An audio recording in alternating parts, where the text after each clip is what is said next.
Welcome to my channel. Try to hear the latest story. My wife got wasted at our first anniversary dinner and screamed across the room, "I never stopped loving Mark. Marrying you was the biggest mistake of my life. I only did it for your money." I smiled, reached into my jacket and said, "Let me fix that for you right now." I slid the divorce papers I'd been carrying for weeks across the table and had her served on the spot in front of 30 stunned guests. The poor waiter ended up calling her a cab while she sobbed on the sidewalk. Update at the end for everyone asking what happened next. I don't even know where to start with this train wreck. Throwaway for obvious reasons. Half my relatives are on here and I'm not ready for that group chat yet. Some background. I'm 34M. Married my wife, Nicole, last year after dating. For 2 solid years. I genuinely thought we had built something real, rooted in trust and respect. Turns out I was the only one living in that reality. Nicole sells high-end properties and clears a very comfortable income. I'm a senior project manager for a large commercial construction firm. Together we pull in around $140,000 a year. More than enough to live well where we are no children yet, but we've been talking about starting a family soon. Our first anniversary fell on October 15th. We booked the private back room at a classy downtown restaurant and invited about 30 of our closest friends and family members. Nothing over the top, just a nice celebration of surviving year one. The red flags started popping up the moment the invitations went out.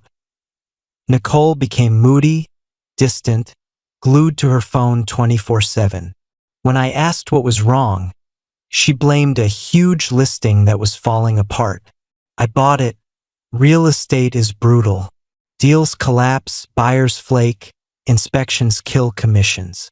It made sense she'd be stressed. But the phone behavior was new. She used to leave it on the counter. Now it never left her hand. Even when she went to the bathroom, late night texts she'd delete the second they came in. When I gently pointed it out, she snapped that I was paranoid and controlling. Hindsight is brutal. All the signs were screaming. Client dinners that ran past midnight. New lingerie and perfume for open houses. Stories about picky buyers that changed slightly every time she retold them. Exactly 4 weeks before the party, I learned the truth. She'd left her laptop open while showering. A Facebook notification popped up from her ex, Mark, the guy she dated for 3 years before me.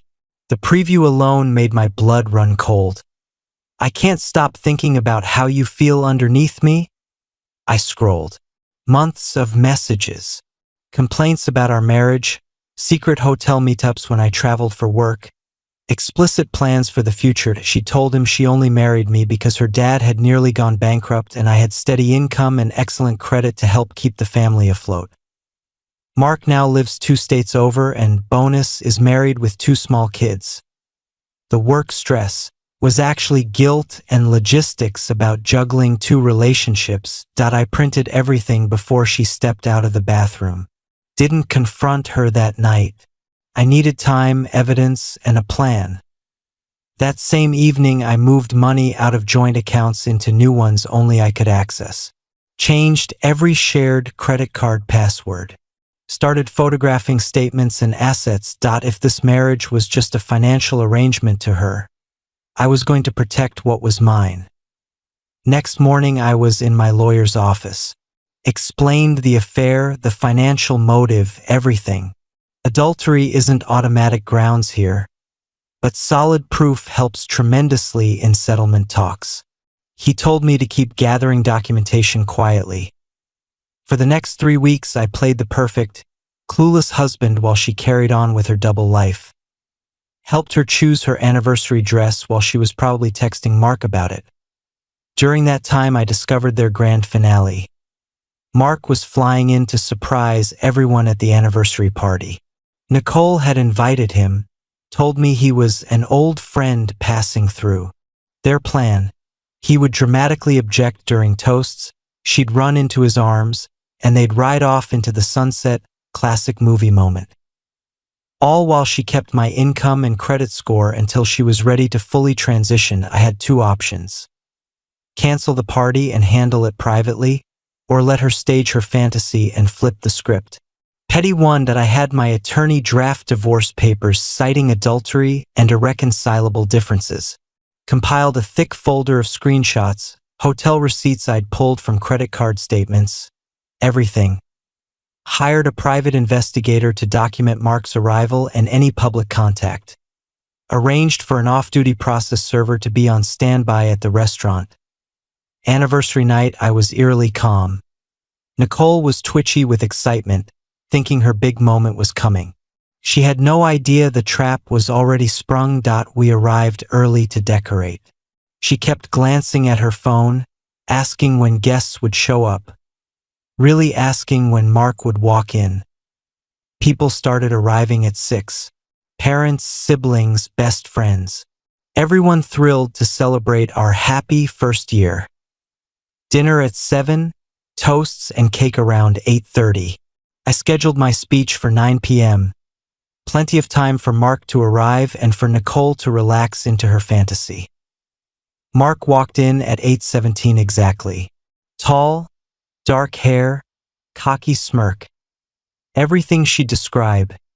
He lingered near the entrance until Nicole spotted him. Her face lit up like Christmas. She excused herself to the ladies' room and intercepted him at the bar. Long hug, whispered words, something slipped into his hand, hotel key, I later confirmed. When she returned, she was practically glowing, stealing glances at him while he pretended to casually mingle. 9 o'clock.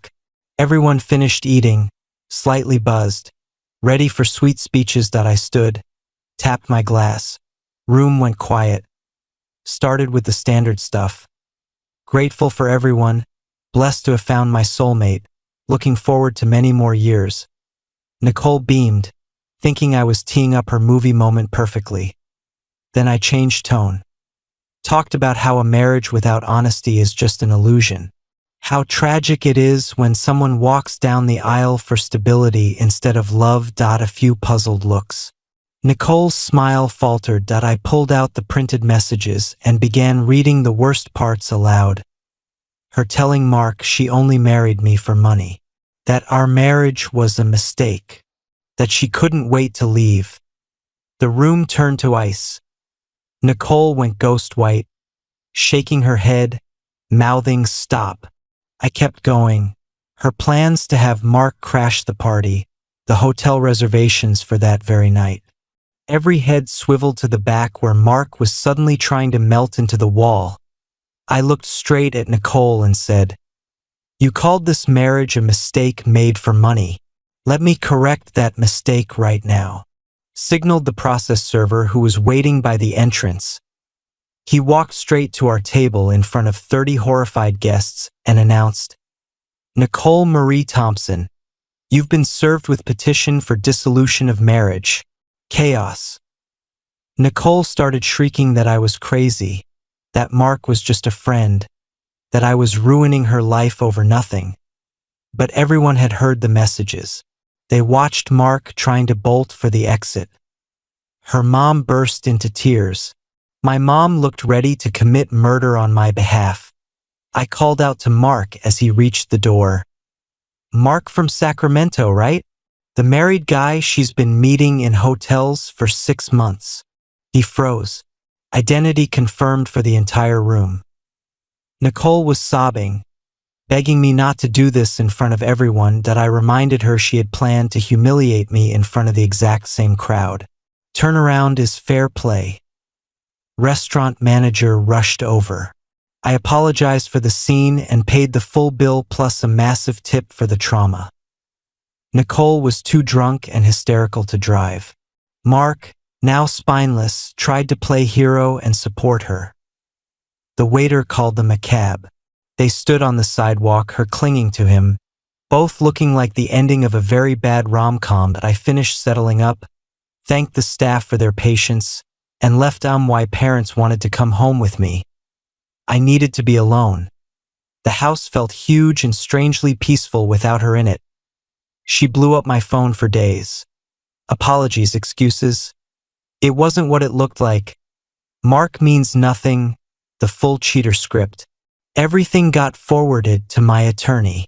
Number blocked. Locks changed. Her belongings boxed and moved to storage. Divorce took 8 months but was straightforward. Clear evidence of adultery and financial motive made settlement easy. No kids, no complicated assets. Mark apparently dumped her 2 weeks after the party once the fantasy wore off and reality hit. His wife found out, took the kids and left him too. Nicole moved back in with her parents at 30, now working retail. Posts inspirational quotes about growth and self-love daily, yet still fishes through mutual friends about my dating life. I bought a killer loft downtown. Started seeing an incredible woman who actually likes me for me, and I'm now engaged again. Small ceremony next spring, maybe we'll just elope. Some people say serving her at the party was cruel. She was literally planning to do the exact same thing to me that night. Only difference. My plan worked, hers exploded in her face. Marriage should be about love, not a paycheck. When someone shows you their true colors, believe them the first time. Best decision I ever made was having those papers ready in my jacket. Sometimes the only way to win is to be prepared to walk away the second they think you won't. Trust your gut and never let someone treat you like an ATM with a ring.